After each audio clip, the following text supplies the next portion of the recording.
Michael Harvey is a former organized crime investigator with the Toronto Police Service and the RCMP. He's here in studio with us. So, Michael, can you give us a perspective on just how large a scale this raid?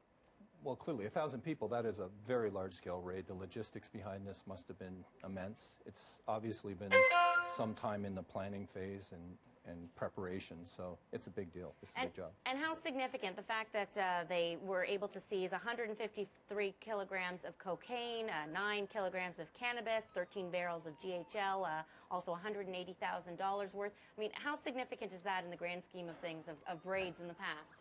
It's a very good, I mean, it's a great seizure, obviously. Anytime you can take significant quantities of narcotics off the street, then you've done a great job. You know, the marijuana piece is fairly small in comparison, but certainly 150 kilograms of cocaine is a significant amount. I think that the chemical that you discussed there, that's a precursor for the date rape drug. That would be a big deal, I think. You know, that's a big issue across Canada. Very risky. Can you give us some insight to the behind the scenes of, you know, how they put all of these together, how to conduct these kinds of raids, and the risks that are associated with it? Well, if my information is correct, and I have basically what you have, that there is an element of motorcycle gangs involved, so there is always a potential for violence there. This is a significant raid. How would they prep for this? This has been a long time in the coming, I would suggest. It's been some sort of an undercover or maybe a wiretap investigation that's been going on for some time, and this would just be bringing it to fruition. We know that at least 3 of the people arrested have connections to the Hells Angels in BC. How prevalent is that organization in this country?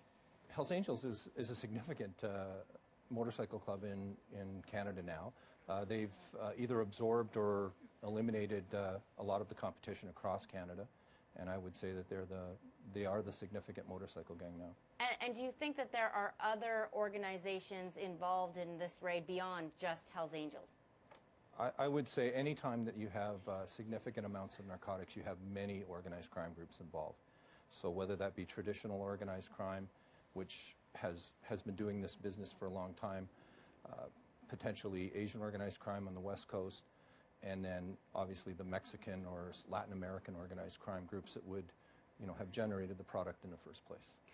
Police are saying that this started out west and then migrated east. What does that tell us about drug trafficking in this country?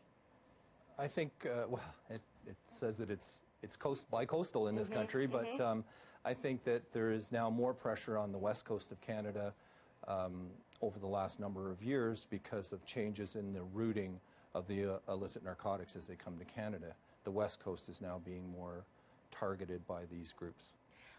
And in your experience, what have you seen happens afterwards? The raids happen. What actually happens beyond just the seizures, the people specifically? I mean, how often do these people, we hear that there are arrests made, but how often do they actually lead to charges and then actually be offended criminally?